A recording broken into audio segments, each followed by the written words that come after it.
Enseignants, chercheurs, étudiants et bien entendu mécènes, tous ont répondu présents au lancement officiel de la fondation partenariale de l'université de Cergy-Pontoise. Le nouveau préfet du Val d'Oise a même profité de cette inauguration pour effectuer sa première sortie publique et saluer cette initiative. Je crois que la présidente de l'université a choisi dans des secteurs d'activité différents de notre économie 4 membres fondateurs, y compris d'ailleurs avec le président de la communauté d'agglomération, pour asseoir cette fondation. Je crois que c'est une des premières en France à se pourvoir de ce type de fondation. C'est une ouverture sur l'entreprise. C'est, comme je le disais, un véritable supplément d'âme à l'âme qui est déjà l'université de Cergy-Pontoise. Autonome depuis le 1er janvier 2009, l'université de Cergy-Pontoise a créé cette fondation afin de pouvoir poursuivre par elle-même son développement. Cette nouvelle structure va lui permettre de se doter de moyens financiers plus importants et de se faire accompagner par de nouveaux partenaires publics comme privés sur des projets concrets. Nous voulons accueillir les meilleurs chercheurs internationaux dans notre maison internationale de la recherche, par exemple.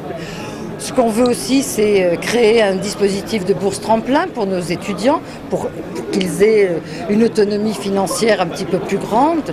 C'est aussi créer des chaires d'excellence, c'est-à-dire des programmes où les entreprises et évidemment nos meilleurs enseignants proposent des programmes de formation à nos étudiants. Si la dotation initiale des partenaires fondateurs s'élève à 1 600 000 € sur 5 ans, les entreprises comptent pousser le partenariat au-delà de la seule manne financière.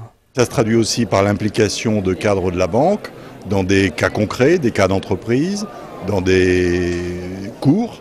Et évidemment, il faudra que nous ayons avec l'université des formules d'apprentissage au cours desquelles, en alternance, des étudiants pourront venir sur le terrain avec la banque commencer leur apprentissage de la vie économique. Des liens privilégiés avec les entreprises ont déjà été mis en place depuis la rentrée universitaire. Cet étudiant en 3e année de licence Histoire et Géographie en bénéficie notamment et avoue être séduit par le concept. Ayant été dans la position de toutes les personnes qui obtiennent leur bac, c'est-à-dire de se dire l'université c'est quand même quelque chose de très théorique, on a un petit peu peur de ça, on nous pose souvent la question des débouchés après l'université. Je crois qu'effectivement de pouvoir créer des partenariats comme ça avec des entreprises concrètes, de grandes entreprises comme les RATP, Orange, etc. Ça permet effectivement de donner un aspect de se rendre mieux compte, de donner un aspect concret aux études universitaires. D'ici 3 mois, la Fondation lancera sa campagne de levée de fonds dans le but d'accroître son nombre de mécènes.